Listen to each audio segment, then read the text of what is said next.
మిమ్మల్ని అరెస్ట్ చేస్తారని కూడా ఇంకొక వార్త ప్రచారం ఇప్పుడు అన్న ఈ కోర్టులో కేసు నడుస్తున్నది, కోర్టు పరిధిలో ఉన్నది. ఇప్పుడు ఒక్కరు గుర్తుంచుకోండి, కన్న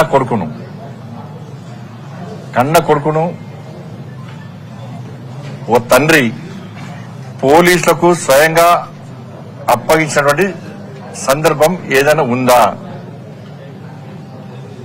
వాళ్ళ కన్న కొడుకును నేను తీసుకుపోయి విచారణకు సహకరించాలని చెప్పి నాకు సమాచారం వచ్చిన వెంటనే నా కొడుకును అప్పచెప్పిన.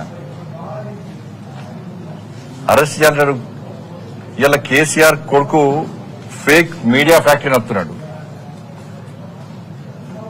ఏం జరుగుతుంది, ఏం జరగాలి, ఏం జరిపించాలనేది ఆ కుట్రలన్నీ ఆయన చేస్తున్నాడు. కాబట్టి ఆయన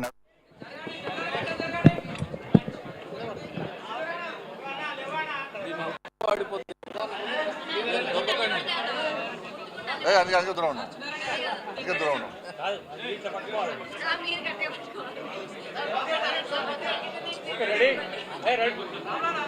సైలెన్స్ ప్లీజ్. హలో బాబు అన్న కొంచెం ఎక్కడ అన్న కొన్ని సైలెన్స్ ప్లీజ్.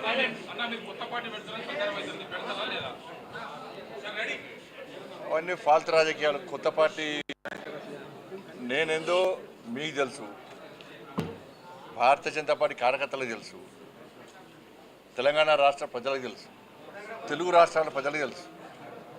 కొత్త పార్టీ పెట్టాలనేటువంటి ఫాల్తు ఆలోచనలు రావు నాకు. అటువంటి ఫాల్తు రాజకీయ నాయకునికి కాదు. అనేక శిక్షణా శిబిరాల్లో, భారతీయ జనతా పార్టీ అంతర్గత శిక్షణా శిబిరాల్లో అనేక మంది కార్యకర్తలను తయారు చేసినటువంటి నాయకులం మేము, కార్యకర్తలం మేము. ఇలా భారతీయ జనతా పార్టీ కమిట్మెంట్తో పనిచేసే ప్రతి కార్యకర్త కోరుకున్నది ఒకటే ఒక చివరి కోరిక. ఉరిశిక్ష వేసే ముందు కోరికలు అడతారట, చివరి కోరిక ఏం అడతారట, వాళ్ళు ఏం చెప్తారు తెలియదు. కానీ కమిట్మెంట్తో పనిచేసే భారతీయ జనతా పార్టీ కార్యకర్తను పిలిచి మీరు అడిగితే, కమిట్మెంట్తో పనిచేసే భారతీయ జనతా పార్టీ కార్యకర్తను మీరు పిలిచి అడిగితే చెప్పేది ఒకటే, నేను చచ్చిపోయినాక నా మీద భారతీయ జనతా పార్టీ కండగొప్పాలని, జెండా కప్పాలని అంటారు. దీనికి కమిట్మెంట్ అంటారు. అటువంటి కమిట్మెంట్ గల కార్యకర్తలు మీరు తెలియదా? ఇప్పుడు నన్ను అడిపించు, ఎవరు రాస్తూ ఉంటారు, ఏదో చేస్తూ ఉంటారు. కాబట్టి దాన్ని పట్టించుకోవాల్సిన అవసరం లేదు, పట్టించుకోవడం కూడా. ఇటీవల పరిణామాల్లో మిమ్మల్ని మంత్రివర్గ బర్తరఫ్ చేస్తున్నారు స్పెక్యులేషన్స్ కరెక్టే. కేసీఆర్ చేత 17 మంది ఎంపీలు ఉన్నారు. కేసీఆర్ దయాదక్షిణ మోడీ ప్రభుత్వం నడుస్తుంది పాపం. కాబట్టి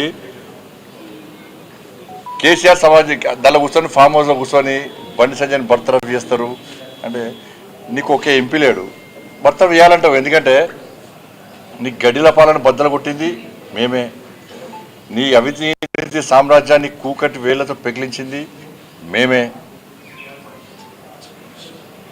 నీ కుటుంబ పాలన వ్యతిరేకంగా కొట్టాడింది మేమే. ఉంటుంది, నీకు సహజంగా ఉంటుంది. నీకు 17 మంది ఎంపీలు ఉన్నారు కదా, అందుకే రెచ్చిపోతున్నావు నువ్వు.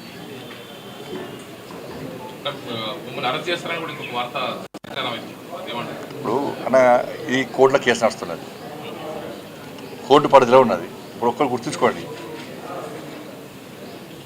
కన్న కొడుకును ఓ తండ్రి పోలీసులకు స్వయంగా అప్పగించినటువంటి సందర్భం ఏదైనా ఉందా? వాళ్ళ కన్న కొడుకును నేను తీసుకుపోయి విచారణకు సహకరించాలని చెప్పి నాకు సమాచారం వచ్చిన వెంటనే నా కొడుకును అప్పచెప్పిన. అరెస్ట్ చేయాలన్నాడు. ఇలా కేసీఆర్కు మీడియా ఫ్యాక్టరీ నడుపుతున్నాడు. ఏం జరగాలి, ఏం జరిపించాలనేది ఆ కుట్రలన్నీ ఆయన చేస్తున్నాడు. కాబట్టి ఆయన అడిగితే